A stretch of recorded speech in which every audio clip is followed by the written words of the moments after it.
The first-hand account for this episode features a story involving the death of a family member. Some listeners might find this upsetting, so please listen with discretion.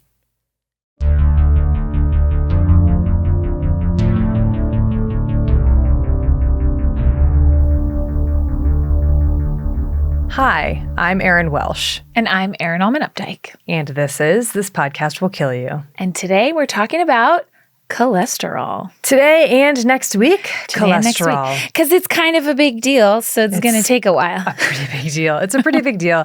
Yeah, we decided to divide this up into two different episodes because the first is really about cholesterol because you know, LDL is just one part of the cholesterol story. Atherosclerosis is just one part of the story. And so that's the story that we're going to be talking about this week. So the role of cholesterol in our bodies overall and the role of cholesterol in disease. Yeah. And then next week, we're talking statins. We're talking, what do we do about it? What do we do about it? It won't just be statins, but it will be focused on like how do we lower cholesterol and why would we lower cholesterol and why and how low can we go? Just kidding. That is like a very small part, but I was gonna say there is a low that is too low. Correct. Yes we do need it. There's a lot of good material to cover, so let's just get through the rest of this intro. Let's do which isn't to say that it's not exciting, but like, you know, we want to get to the meat of it. It's quarantine time. Disaster. What are we drinking this week? We're drinking Plaque Attack. Plaque Attack. Plaque Attack. Are we attacking plaque? Is plaque attacking us? A little bit of both. Yeah. Plaque Attack is a delicious bev. It has blueberries and lemon juice and sparkling water and a little bit of simple syrup and some mint to make it nice and refresh. Yeah. Has nothing to do with your cholesterol, but it is delicious. We'll post the full recipe on our website, thispodcastwillkillyou.com, and all of our social media channels too. So are you following us there? Because then you could see this. You could see this. You could see this. You also could see this if you go to our website, thispodcastwillkillyou.com, which features not just pictures of quarantine recipes and still maybe videos from past ones, working on that still. And but you can also find things like transcripts. You can find our show notes. You can find links to bookshop.org, affiliate page, music by Bloodmobile, About Us page, merch, Patreon, submit your first-hand account form, contact us form. I got there in the end. You did. You really nailed it, Erin. I don't think you missed a single thing. Thanks for saying that.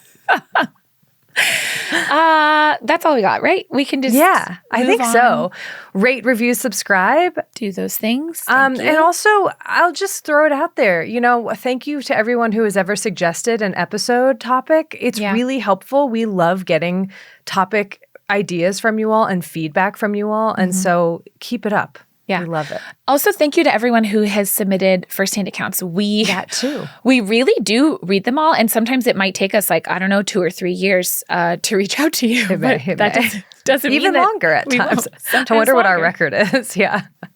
More than 3 years. But thank you. We really do appreciate it. And being able to hear all of your stories and share your stories, it's what makes this podcast, in our opinion. So thank you. Absolutely. Well, let's take a quick break and then get into the story of cholesterol. Let's.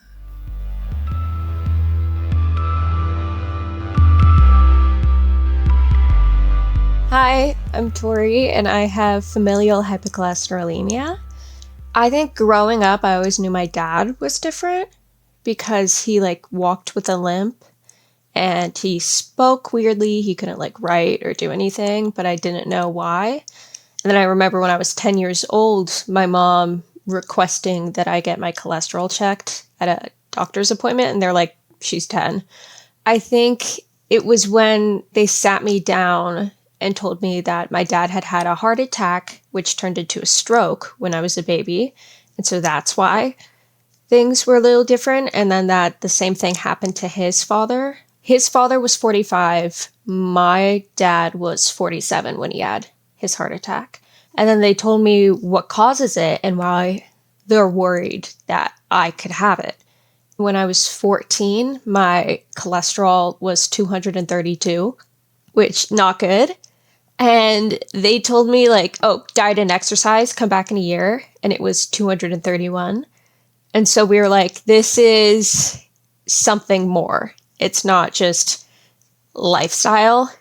But then the pandemic happened and there was like so much going on. But I finally got like tested again. And they were like, we can't put you on statin unless you have a geneticist prove that this is something. So I had to go to a geneticist. And I have a fun little chart that's like, she's missing something.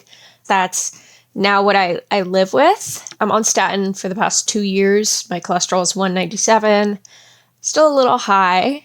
But last July, I was taking a nap. And I got like shook awake by my brother-in-law.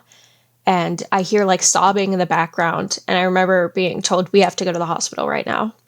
And I check my phone. And there's a text from my mom that says, your sister's heart stopped and the name of the hospital that they were at. And so we speed over there. And when we get there, the chaplain tells us that there was nothing they could do. She was only 3 weeks away from her 26th birthday. It was kind of a huge shock and kind of be like, oh, this is real. This is like real, you know? So, yeah, that's something that I live with and the constant back of my mind. I don't really know how to talk about it unless it's like, fun fact, my DNA's but it always comes up where I'm like, oh, I don't eat red meat. Oh, I can't have that. I can't do this. I have to take my pills. I have a plethora of pills that I take every morning and night. For a bit, my twin had to wear a heart monitor because they now have AFib. I bedazzled it for them. It is something that's discussed openly.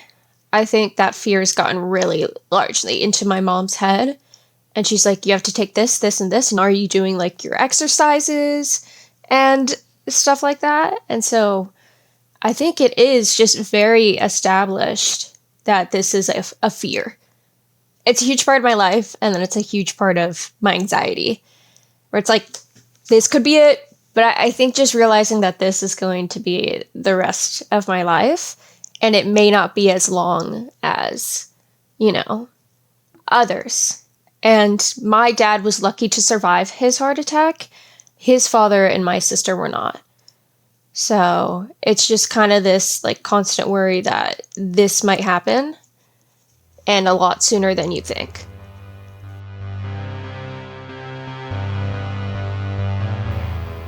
My goal for you today is that in the next, 20 minutes or so, okay, you will understand what on earth cholesterol actually is and what our bodies are supposed to be using it for.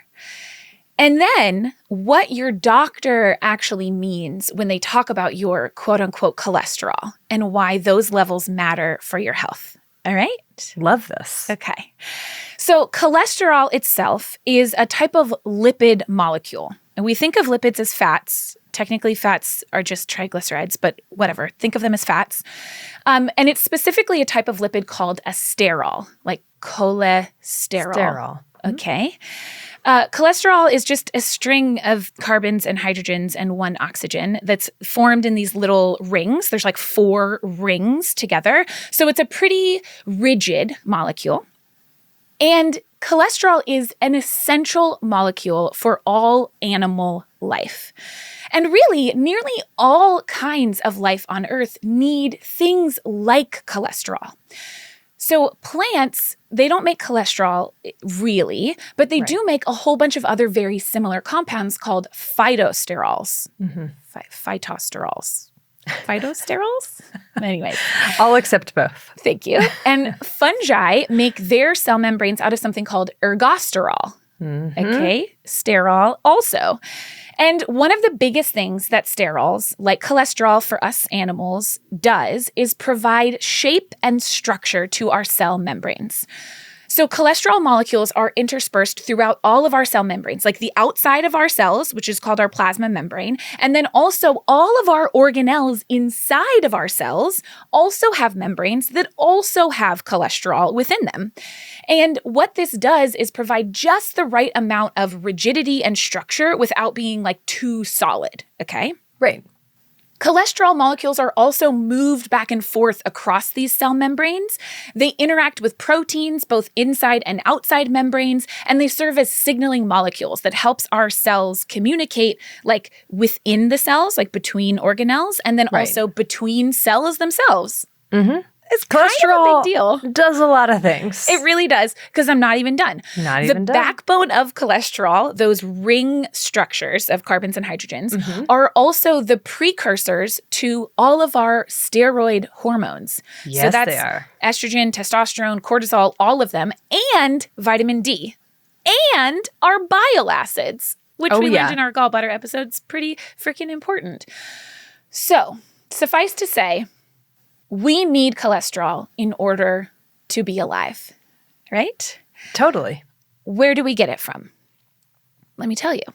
We make our own cholesterol, and most all of our cells can make cholesterol. Like all of our cells are capable of it, but it's a pretty energy intensive process. So the vast majority of cholesterol that we actually use in our body is made in our liver. And then we also get cholesterol and other fats and fatty acids that we also need from our diet. So we absorb it through our intestine, and then that gets transported to our liver. So while our cells can make their own cholesterol, they're generally not making quite enough of it, which is why our liver makes so much, something like more than 50% of the cholesterol that our cells use, which means that we have to be able to deliver cholesterol from our liver and our intestine to everywhere else in our body. Yeah. And our body uses blood to transport stuff around, okay? It's the superhighways of the body. Exactly. And so while cholesterol is integral to life, when it ends up causing problems, which is obviously what we're going to focus on for this episode, is when that cholesterol starts building up in high amounts in places that it shouldn't. That is where we can end up seeing cholesterol cause disease. And so to understand how that happens, we have to understand how it is that our body is moving cholesterol around from our liver to our cells, etc., and how our cells are cycling that cholesterol, because then we can understand how this might build up in places that it shouldn't. Now, lipids, a key thing to understand about them, including cholesterol and all of our other fatty acids, is that they are not water soluble, right? Everyone who's tried to make salad dressing knows this. And what that means is that in order to move cholesterol around our bloodstream, it's not just going to be free floating, because it won't do that well. Yeah. So we actually move our cholesterol around our body in little packages called lipoproteins. Okay. Now, we have a bunch of different kinds of lipoproteins, lipo, fat, protein, protein, and they all serve different functions. Most of our cholesterol is made in our liver, right? So our liver takes the cholesterol that it makes, along with other fatty acids, and connects it to a protein and sends it out in a box that we call VLDL, or very low density lipoprotein. All right? So it sends that package out, and that is the type of cholesterol package that our cells are going to end up using. Along the way in our bloodstream, this VLDL gets broken down a bit and eventually becomes a smaller box of cholesterol and other fats that we call LDL, or low density lipoprotein. Okay? Right. Okay. So VLDL and LDL, these are the lipoproteins. These are the packages of cholesterol that our cells are taking up and using for cholesterol. Okay. So these are the things that our liver is making to say, here you go. You said you needed some cholesterol to make your cell membranes or make some hormones or whatever. here's this package. Starts out VLDL, turns into LDL. Our cells take that up. Our cells are like, awesome, I got this. They grab onto it. They bring it inside of them, protein, cholesterol, fatty acids, and all in a little package. Okay. All right? Right. Now, once it's in our cells can either use it or they can store it for later if they're like, I want to have a little extra. Or they might get way too much of it, and then they have to send it back out into our bloodstream. When our cells are going to export extra cholesterol, they do it in a package called HDL, or high-density lipoprotein.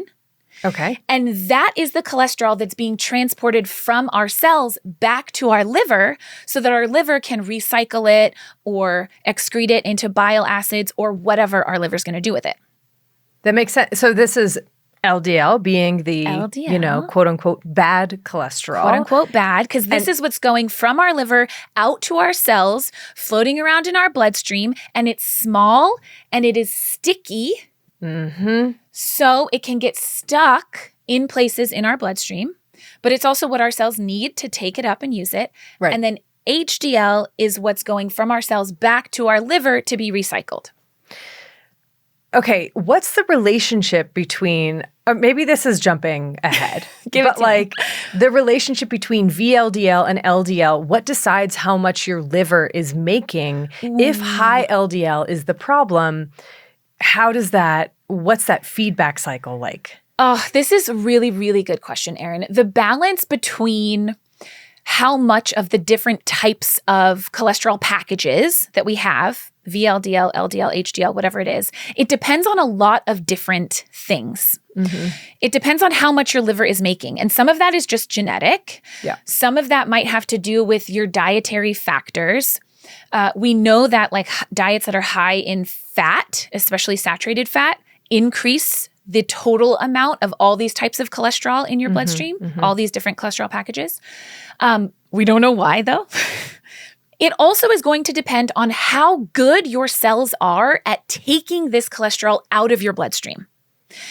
And one of the main things that determines that is how many what are called LDL receptors you have on your cells.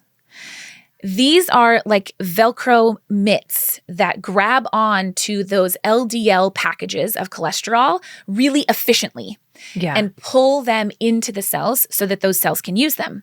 But if you don't have as many LDL receptors, or your LDL receptors are not as functional as someone else's, or they just get saturated because you end up with so much of that LDL cholesterol package floating around that all your receptors are full, then you're going to have more of that LDL cholesterol in your body. And what determines how much HDL cholesterol you have is even more unknown, because there's definitely like a big genetic factor there, but we don't know like why is it that some people's cells are exporting more HDL and others aren't. And the VLDL, LDL is just sort of like, that's just a natural progression. It's a progression, yeah. Okay. And again, it is going to vary person to person, like how quickly that VLDL breaks down into LDL within your bloodstream while it's like bumping around. Yeah. But it's all very like person dependent. There's not like a lot of specificness. It's so tricky because, there are so many different drivers of LDL. Right. Like, why? Okay. This is getting in a little bit to the evolution question of this, but like, why would it be more beneficial to have more LDL receptors or fewer receptors? Why would it be better to store cholesterol rather than utilize it? Such great questions. I don't have answers. Okay.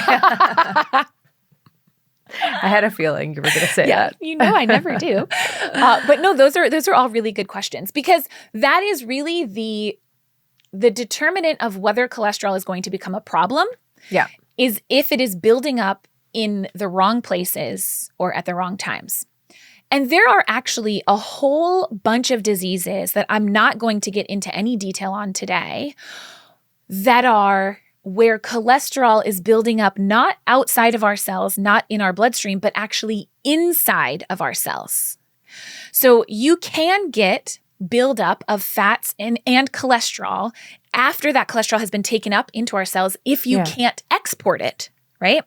So, for example, there's a genetic disorder called Niemann-Pick disease. Okay. Yeah. And this is where you have a defective, basically exporter molecule. And so you would have really low HDL levels. Low HDL levels and just low cholesterol levels overall, because you're still taking up You're cholesterol still taking it up. from your bloodstream, but then you can't get rid of it. And now your cells are too full of cholesterol, right? So that's going to be really detrimental. There are other ones as well. And I'm not going to get into deep detail because the way that we tend to worry about the buildup of cholesterol for most people is when it builds up in our bloodstream, because that is when we see increased risk of a number of different diseases, but especially atherosclerosis, which is the fancy name for when cholesterol builds up in your blood vessels.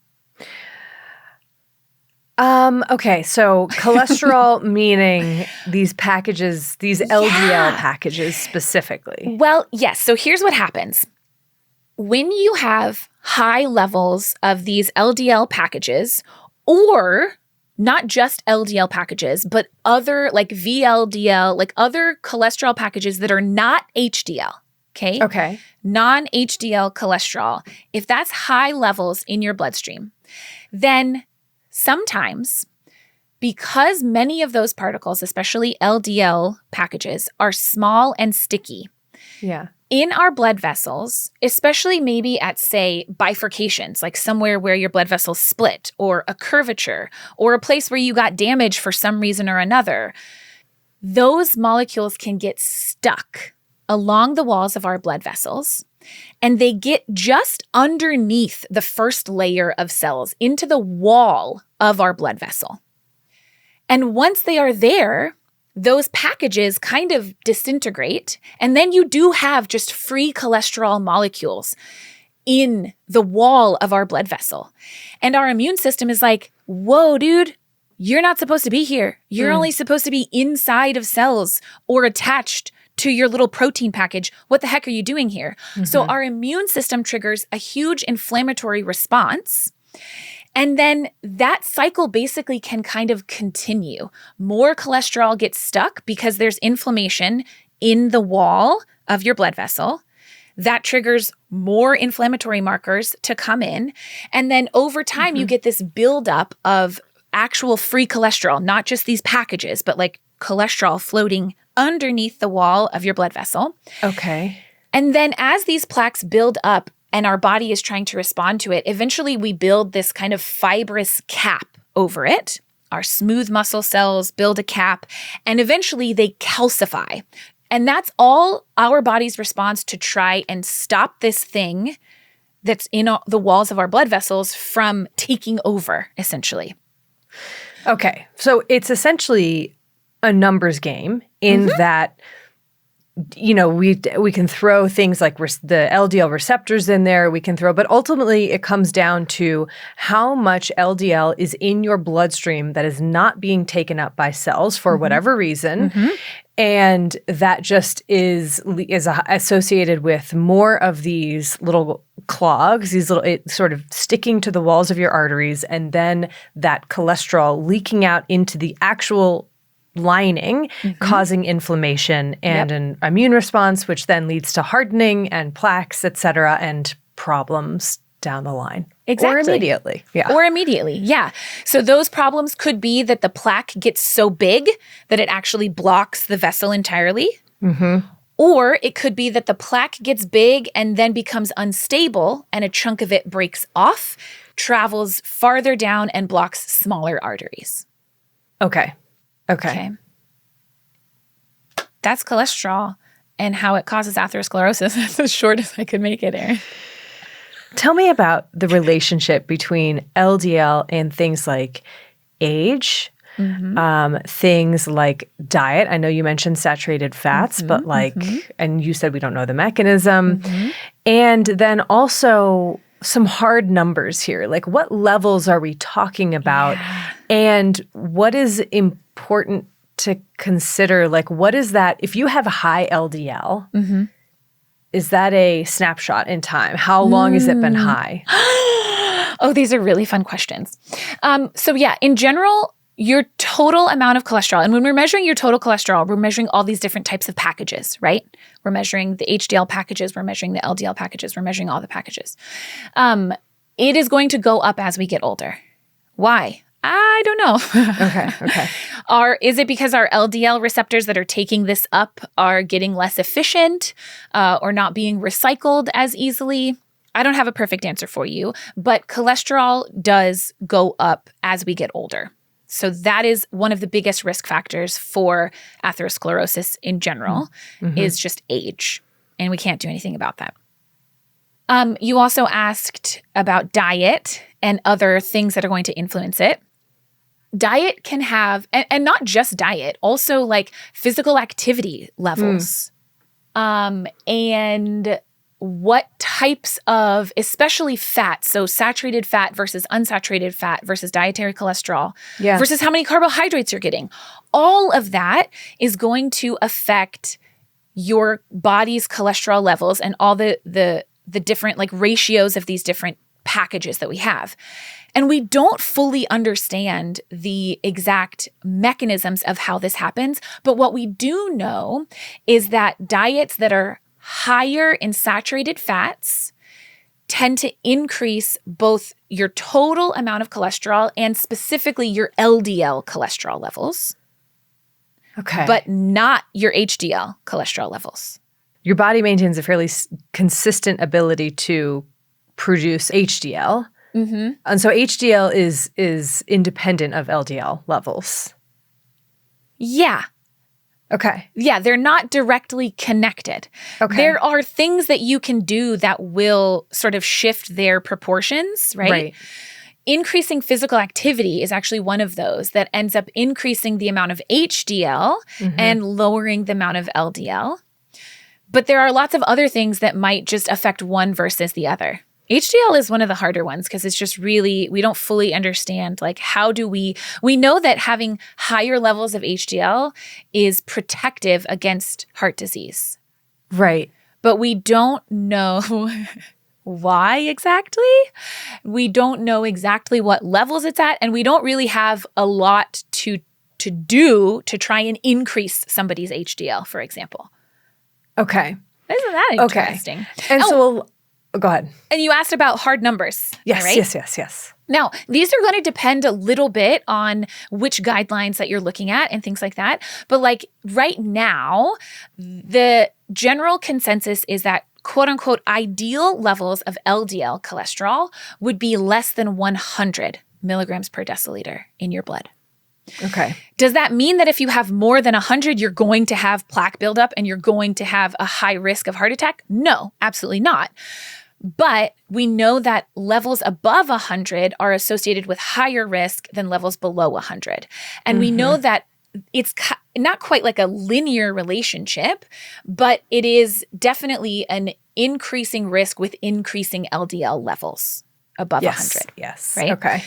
So especially as those levels get to be above 160 or 190 milligrams per deciliter, then we are looking at that is considered a very high level of LDL in the bloodstream. Okay.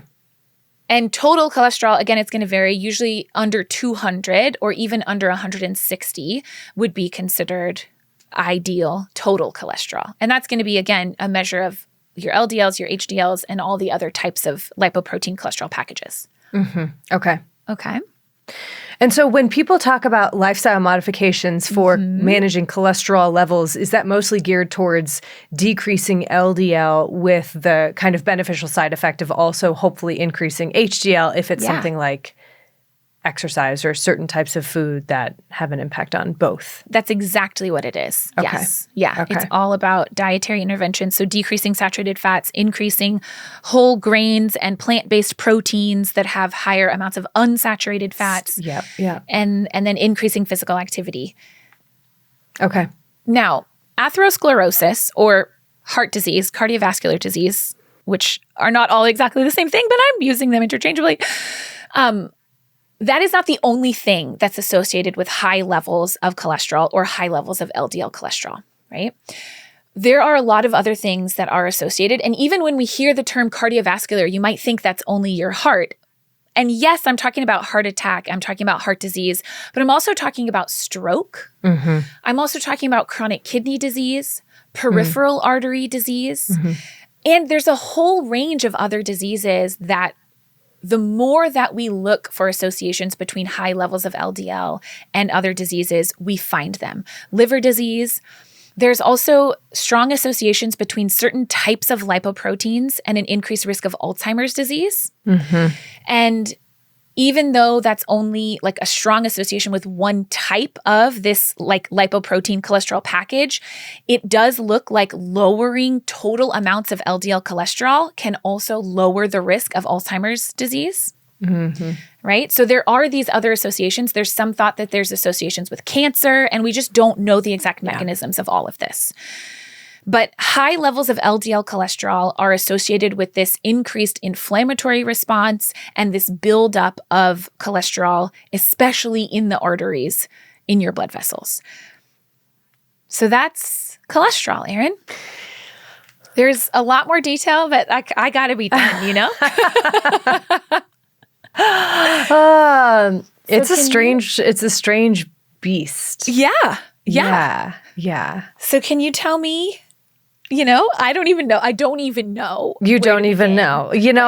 We'll find somewhere to begin. I think I can make that happen. Cholesterol is vital. It is an essential part of all animal life. Without cholesterol, we wouldn't survive. Yet, these crucial functions have been overshadowed by its role in the development of cardiovascular disease. Mm-hmm. You could say that cholesterol is the Bill Buckner of cell biology. Bill Buckner. Do you know who that is? Why do I know that name? I'm so embarrassed. Okay. This is a basketball reference? Baseball. This might be a stretch. Yeah. Okay.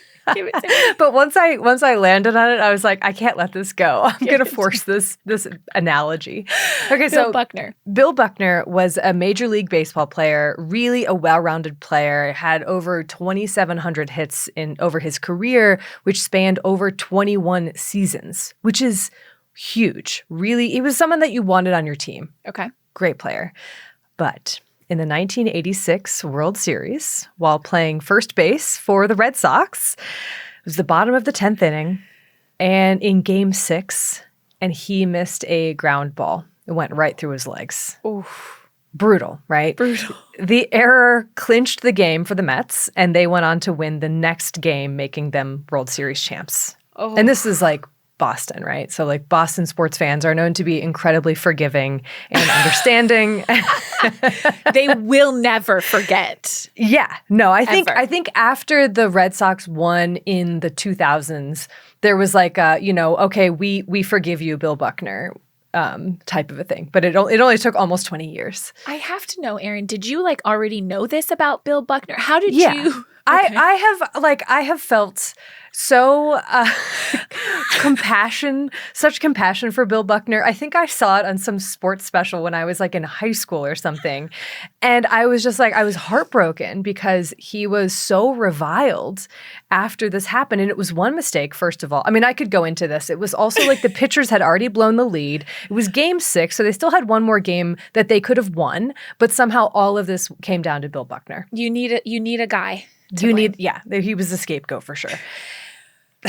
But that missed ball, the Buckner play, it overshadowed his otherwise really impressive career, and it's mostly what he's known for. So, Bill Buckner, cholesterol, same thing, right?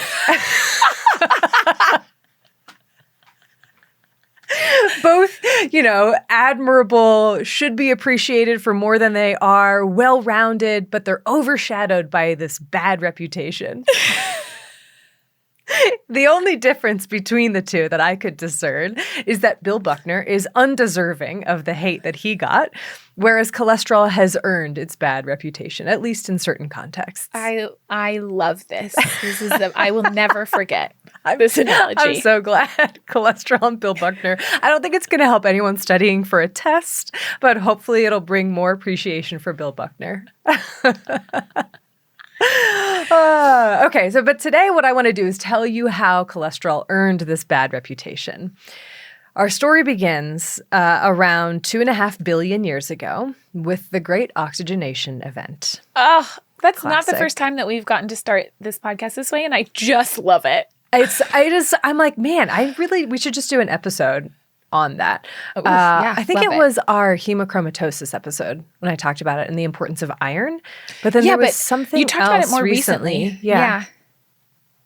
Don't know. But what happened during the Great Oxygenation Event? There was a sharp, sudden rise. Boogers. Huh? Was it boogers? I think it was mucus. Might have been. That sounds right. Yeah. I don't know. Sorry. However it happened. But there was a sharp, sudden rise in oxygen in the atmosphere that was caused by photosynthesizing cyanobacteria. And it had an enormous impact on life on this planet. Although we air breathers don't think of oxygen as harmful, it's actually quite toxic if you're not used to it, which at the time of the event described most of the anaerobes that were living on Earth. And so in response to the accumulating oxygen, many organisms died out. Like it was probably one of the greatest extinction events in our planet's history. But other organisms evolved mechanisms that protected them against oxidative damage, or they developed strategies to take advantage of this new molecule, like, for instance, aerobic respiration. Mm-hmm. Cholesterol synthesis, which requires oxygen, evolved after the Great Oxygenation Event, and it dramatically changed things. Huh. So you touched on this a bit, but in those early eukaryotes, cholesterol was incorporated into cell membranes, which made for more stable and less permeable barriers. It protected them from oxidative stress. It allowed them to signal across cells, within cells, and it just kind of helped to organize things, which ultimately allowed for greater complexity, even multicellularity, because then you're having like, oh, here's a little organelle that I can have. Here's a little whatever. We're not doing open floor concept anymore. No. We are walling off bits of ourselves. Walling 100%. It off. So now, establishing that, so now fast forwarding to humans, by the time that our species came onto the scene, cholesterol synthesis had been around for billions of years, and the uses of cholesterol had expanded. It became a precursor for hormones involved in stress, reproduction, metabolism. It was essential for staying warm as temperatures dropped and helped to provide enough energy for foraging. It was involved a lot in like energy balance. And we weren't just making it ourselves. We were also getting it from our diet, which helped to free up energy that could be used for cognitive processing and social behavior. Oof. Being able to hold on to cholesterol that we got in our diets was really beneficial, particularly because food could become scarce. And so in some populations living in certain environments and under certain food availabilities, traits emerged that altered the ways that our bodies dealt with cholesterol. So for instance, it's thought that like being able to utilize fats rapidly and efficiently would have been really helpful in cold environments when you needed to keep yourself warm and have enough energy for foraging. And so there might have been a particular pattern of cholesterol regulation that emerged in the people living under these conditions. Interesting. Right? And so it's sort of thought that like the way today that we regulate cholesterol would have been very helpful in the past, but in today's context, it's not really serving us well. We're not faced with these same challenges most of the time. Well, and we just also have exposure to much higher levels of dietary fats and things that we would not have had exposure to hundreds of thousands of years ago. Exactly. Yeah. Yeah. And so it's, again, sort of like this context-specific, something that evolved that was really beneficial under one context in modern times maybe isn't as much. You know, much of the world lives a sedentary lifestyle and consumes a diet rich in animal fats, saturated fats, and sugars, where either these types of foods are the ones that are the most readily available. Mm-hmm. And so given that the most damaging impacts of high cholesterol tend to happen later in our life, things like heart attack and stroke, it's not really surprising that high cholesterol seems to be a problem for so many of us, right? Mm-hmm. It's just this sort of constellation of different factors going on. Right. But again, our relationship with cholesterol, you can't really paint it with a broad brush. It's super complicated, both at a population level as well as an individual level. context really does matter with cholesterol. And this rich inner life of cholesterol is what makes it so challenging to understand and to communicate its health impacts. Like, as important as cholesterol is in maintaining healthy physiology, it's also responsible for some major issues. And scientists have suspected this darker side of cholesterol for over a century. Wow. Yeah. So since its discovery in the late 1700s and its naming in 1815, cholesterol, quite a long time. Yeah. Yeah. Cholesterol has inspired a great deal of fascination, and over a dozen scientists have been awarded a Nobel Prize for their research on cholesterol. Wow. Yeah. Just for It's a cholesterol. gold mine. It really is. Yeah. In case you were curious, cholesterol comes from cholesterine, which was the name given to it in 1815 by Michel Chevreul, who had isolated the stuff from human gallstones. So like CHOLE is bile. Yeah. And stereo solid. Solid bile. Okay. Solid bile. Interesting. So when did people start to suspect cholesterol's role in atherosclerosis? The first clue that we have comes from 1910 with a paper by German chemist A. Windaus reporting that his patients with atherosclerosis, in autopsies, he found that their aortas were just chock full of cholesterol, like much more so than his patients who did not have the disease. The second clue arrives a few years later, in 1913, when Russian experimental pathologist N.N. Anichkow showed that when he fed rabbits basically pure cholesterol dissolved in sunflower oil, they quickly developed lesions in their blood vessels that looked a whole lot like human atherosclerosis. The rabbits who were fed on a normal diet did not develop those same lesions. Curious, very curious. And he was inspired to do this not because of Windaus's paper, but because of other previous work investigating whether too much protein was toxic and caused premature aging. Interesting. Yeah, which was kind of the idea at the time. And so there were these studies where rabbits were fed on a super protein-rich diet, and the rabbits developed what looked like human atherosclerosis. And so Anichkow wanted to know what it was. Like, was it the protein? What is it about the protein or that diet specifically that caused the lesions? And so he narrowed it down to cholesterol. Yeah. Fascinating. Yeah. And so on the surface, Anichkow's results showing that a diet high in cholesterol led to atherosclerosis-like lesions, that's some pretty compelling stuff to our modern eyes. Yeah. In reality, it did not resonate with the scientific community of the time. It never does it, Erin? Never does. Yeah. That's okay. You know, like there were three main reasons for this hesitance. Okay. So the first was that when other people tried to replicate his results in different animals, no dice. Wasn't happening. Okay. Even when Anichkow himself tried with a dog, he could not produce the lesions. Okay. And so he reasoned that it might be because dogs, as omnivores, are more accustomed to eating cholesterol-rich diets and so have evolved to excrete or convert excess cholesterol. Oh, interesting. He turned out to be right about that, which is cool. Rabbits, being herbivores, don't have that same cholesterol metabolism. Right, they're not usually eating cholesterol, so they're not equipped to manage it. Yeah, but I don't think other people made this connection, and so they were like, I think it's just something about these rabbits. Because I think they also couldn't do it in other animals, like rats maybe. Anyway. Okay. What they were missing also was that this was a two-stage process. You had to have a high cholesterol diet followed by a corresponding rise in blood cholesterol levels to get atherosclerosis. If you didn't have that second step, if your diet was super high in cholesterol, but you didn't actually have high circulating blood cholesterol, then atherosclerosis probably wasn't going to develop because you were lacking the ability to make those plaques. You ate it, but then it didn't get stuck in your bloodstream. Didn't get stuck. Right. It never made it there for one reason or another. It was just somehow excreted or processed in a different way. Never absorbed it, whatever. Just had really grody poops. Real rough. Real rough.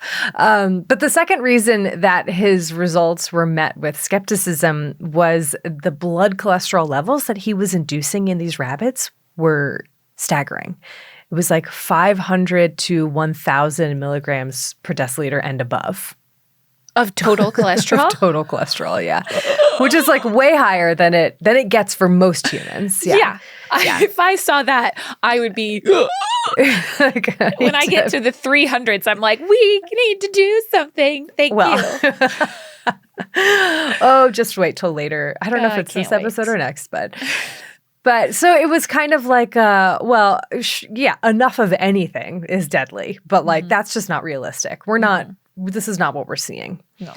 Later, though, he showed that even small rises, so not 500 to 1,000 range, but like small rises still led to atherosclerosis-like lesions in these rabbits. It just took longer to develop than like the couple of weeks or whatever it was.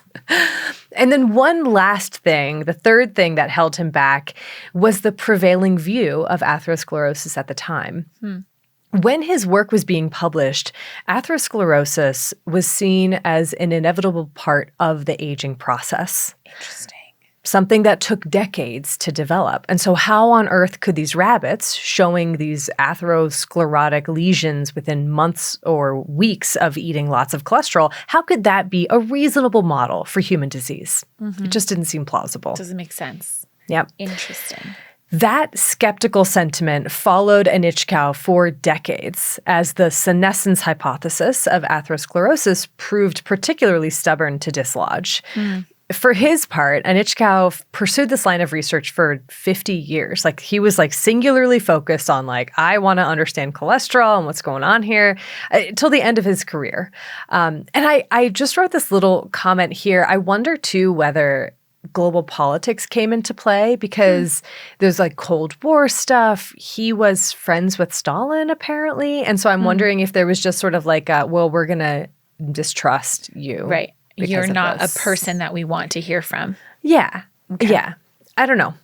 I didn't see that anywhere. That was just my own little speculation. But in any case, the next phase of the cholesterol atherosclerosis story brings us to UC Berkeley in the mid-20th century. Oh, wow. A long time later. Yeah. Yeah. About 40 years or so, 50 years. Okay. Yeah. So there, young physician scientist John Goffman found himself drawn to cardiovascular disease, in particular, the relationship between diet, blood cholesterol, and atherosclerosis. And he had come across Anichkow's work, but rather than dismissing it like so many other people, he suspected that there might be something to the cholesterol atherosclerosis link. God, it's so hard to say that over and over again. But to get at the heart of that link, pun intended, I literally wrote pun intended here. He, nothing better than a planned joke. But he was like, well, I have to better understand the dynamics of cholesterol in the blood because by this point in time, researchers had recognized that there were these compounds called lipoproteins that circulated in the blood. They carried cholesterol and they came in different forms. So he was like, there might be like this, we can't just say cholesterol. Right. We have to be more detailed than that to understand what's going on. Which cholesterol package are we talking? Yeah, exactly. Okay. And so people had recognized different lipoproteins, but they didn't know what they did and how their concentrations affected health. That Interesting. was unclear. Okay. Goffman was really the first to clarify their role. And he did this through a complicated and sophisticated technique. The long and the short of it is that he was able to take a sample and reliably sort and measure the different types of lipoproteins in the blood. Okay. And when he applied this technique to the question that interested him the most, what caused atherosclerosis, he found that not all lipoproteins had the same impact. And he proposed that we shouldn't be looking at total cholesterol. That's an incomplete picture, or that's too broad of a picture. Really, you need to give different weight to the different lipoproteins in predicting the risk of cardiovascular disease. So in other words, he came up with the atherogenic index. He was like, we need to figure this out and have these specific numbers. And he applied this index to a small sample of patients, and he showed that there was a strong association between certain ratios of lipoproteins and the risk of heart attack. As a fun little aside here, his wife, Dr. Helen Goffman, published what was probably the first heart-healthy cookbook in 1951. I think because of this research. It was like, wow, don't eat saturated fats, basically. Goffman's research, though, really transformed the field. He bears the title the father of clinical lipidology. Wow. I know. Gotta love it. Gotta love it when we get a father. We have another father in the next episode, the father of statins. Yeah.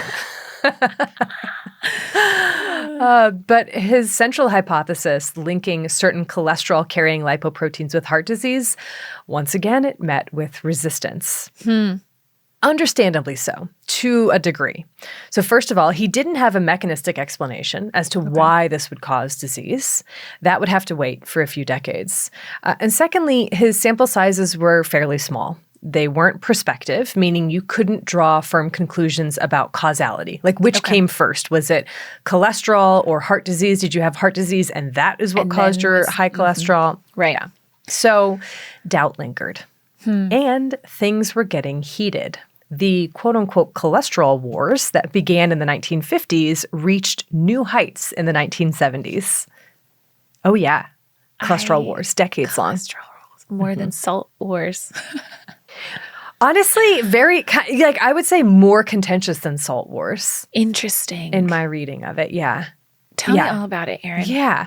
Okay, so while some physicians and scientists had grown convinced that high blood cholesterol caused heart disease, others argued that it was the other way around, and they took issue with high.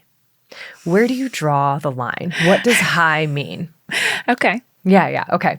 So in medicine, one common cutoff for deciding this is 95%. So, for example, if 95% of people have cholesterol less than a particular value, anything above that is considered abnormal. The problem with this is that you're assuming any cholesterol value less than 95% is normal, non-pathogenic. Right. But average doesn't always equate to normal. In the 1940s, 95% of the U.S. population had blood cholesterol below 280. 280. 95%. We know today that, that heart attacks occur with levels much lower than that. In fact, most occur between 200 and 280. But since that was the standard cutoff at the time, doctors didn't consider a cholesterol level of, say, 250 to be worrisome because it was considered normal. And this is total cholesterol they're still total looking at. Cholesterol, yes. It took several strong epidemiological studies to turn that thinking around and say, actually, average doesn't always equate to normal, healthy. Yeah. Right. So one of these studies I actually touched on in a previous episode, our dietary guidelines episode, Ansel Keys' 7 countries study. So in the 1950s, as a refresher, Keys and his colleagues conducted a wide-ranging study across 7 countries examining relationships between diet, blood cholesterol, and mortality due to coronary heart disease. The results were striking. At one end of the spectrum, you had Japan with an average blood cholesterol level of 160 and less than 5 fatal heart attacks per 1,000 men. Okay. On the other end, you've got Finland with an average blood cholesterol of 260 and 70 fatal heart attacks per 1,000. Yeah. And other countries kind of followed the same trend, just fell right along that plot line with blood cholesterol and saturated fat consumption positively related to fatal heart attacks. Yep. Again, it was compelling stuff. But again, like many other studies, it showed correlation and it didn't prove causation. And so a lot of people remained unconvinced. The next study turned all but the most stubborn skeptics into believers. Okay. In 1950, researchers enrolled 28,000 residents of Framingham, Massachusetts. Love it. Framingham. The Framingham study is one of the most long-term and valuable and informative public health studies ever put together. It's incredible. It's incredible. Yeah. They measured things like blood cholesterol, blood pressure, smoking, diabetes, and family history of disease, and they followed these residents for years. It is still ongoing, recording any disease events as they occurred. Including in offspring now. Including in offspring. They've enrolled offspring. It is a huge deal type of study that's been ongoing for so long. The amount of information we've gained, really cool. Really, powerful. Okay. But what the study allowed them to do was establish a sequence high cholesterol preceded heart attack. And then they could also calculate risk. What is high cholesterol? How much does smoking combined with high cholesterol impact risk? Things like that. They could create these sort of calculations and say, what are the factors that increases your risk of heart attack or stroke? Yeah. Where the 7-country study showed the relationship between blood cholesterol and heart disease at a population level, the Framingham Heart Study demonstrated it in the individual. So this person had high cholesterol and then they experienced a heart attack. It was sort of that directional relationship. Right. The link between high cholesterol and coronary heart disease could not be ignored. No. Which, of course, didn't prevent people from doing so. The wars continued, Erin. Yeah. Wow. But increasingly, those cholesterol doubters were becoming a tiny but vocal minority. Other studies, such as dietary intervention studies, helped to build the case against cholesterol, but there was still one important facet missing, and that was a mechanism. So since at least the late 1800s, physicians had noticed a condition that ran in some families where people developed large deposits of lipids under their skin.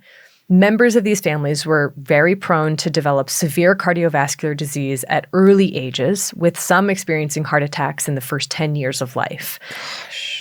And by the early 1970s, researchers had established that very high blood cholesterol was a key feature of this, hence the name familial hypercholesterolemia.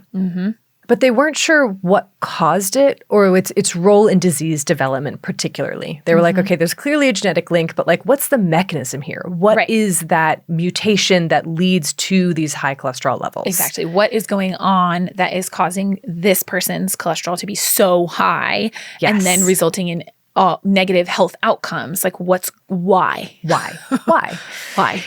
In 1973, the key to the puzzle was unlocked by 2 researchers, Michael Brown and Joseph Goldstein, who, over the course of their 50-year collaboration, would be compared to Rodgers and Hammerstein. Which is I love that. Yeah. Erin, can we work together for 50 years? So that Yes. I was like, can that be us? I want that to be us. Please, thank you. Yes. I don't think we'll ever create something as good as Rodgers and Hammerstein, though. Let's be real. Or the LDL receptors. Goldstein, yeah.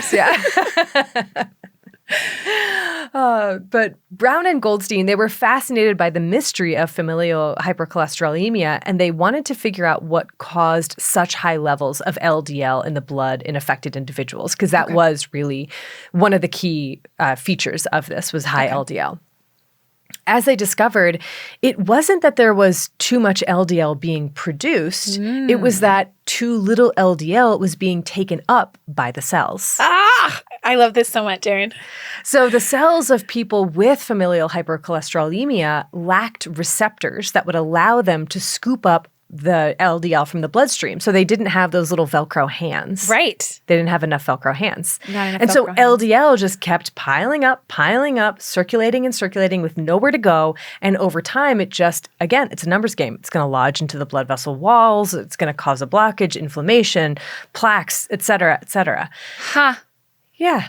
This discovery, Brown and Goldstein's discovery of the LDL receptor, it transformed the field. Wow. So much so that it earned them a Nobel Prize in 1985. Wow. Because not only did it explain why people with familial hypercholesterolemia develop cardiovascular disease, it clarified how our cells regulate cholesterol, specifically LDL, and why disease happens when that regulation goes awry.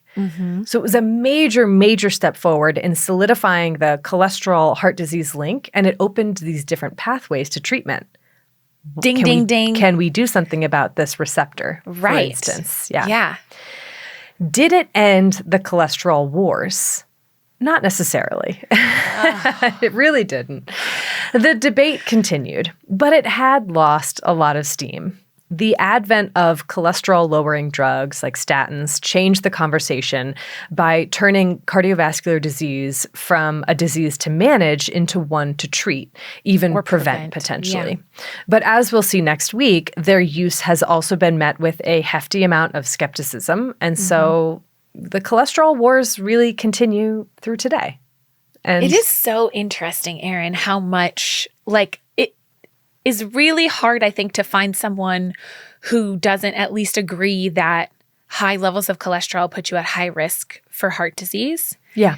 And yet there still is so much blah, blah, blah about what you do about it or what we shouldn't do about it or what your diet effect might be.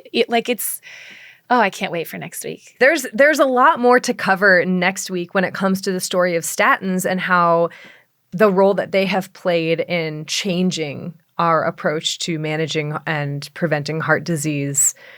Also, how the heck do statins work? Do you want to know the answers to these questions? I want to tell you. Tune in next week. Should we tell people if they want to just learn more about what we've already talked about? Yes, absolutely. We should. I have a lot of sources for this. I bet you do, Erin. I'm shouting out. So there was if you wanted to learn more about sort of cholesterol in oxygen and the great oxygenation event and why it plays a role. There's a paper called The Evolution of Cholesterol-Rich Membrane as Oxygen Adaptation, the Respiratory System as a Model by Zuniga, Hertz, and Patel from 2019. I liked that one. Mm-hmm. And then there's an excellent series by Steinberg from 2004. It's a 5-part series called An Interpretive History of the Cholesterol Controversy. Controversy. I can't speak today, Erin. It's a 5-part series. Check it out. Good stuff. You did a good job, I think. Thanks. I also had a number of papers for this episode. I think probably my 3 favorites that cover a lot of ground. One was from 2020 by Luo et al. From Nature Reviews Molecular Cell Biology. It was called Mechanisms and Regulation of Cholesterol Homeostasis. So this is just how our bodies are using cholesterol. There was another older one by Maxfield and Tabas from 2005 in Nature called Role of Cholesterol and Lipid Organization in Disease. And then one from 2019 by Holmes and Alla Corpella from Nature Reviews Cardiology, just titled, What is LDL Cholesterol? So that was a good one too. But they have a bunch more, and you can check them all out from these ones from this episode, but also from all of our other episodes on our website, thispodcastwillkillyou.com, under the episodes tab. Indeed. Thank you again so much, Tori, for sharing your story with us. It means a lot. It really does. Thank you. Thank you also to Bloodmobile for providing the music for this episode and all of our episodes. Thank you to Liana and Tom and Mark and Jessica and Christine. Everyone. I'm exactly right. Yes. We really appreciate everything that you do for us. We do. Thank you to you listeners for listening, watchers for watching. Anyone who subscribes, participates, does anything with this podcast, interacts in any way. We truly appreciate it. We do. Thank you. And as always, a special shout out to our patrons for your support over on Patreon. It means so much to us. Truly. Thank you. Truly. Thank you. Until next time, wash your hands. You filthy animals.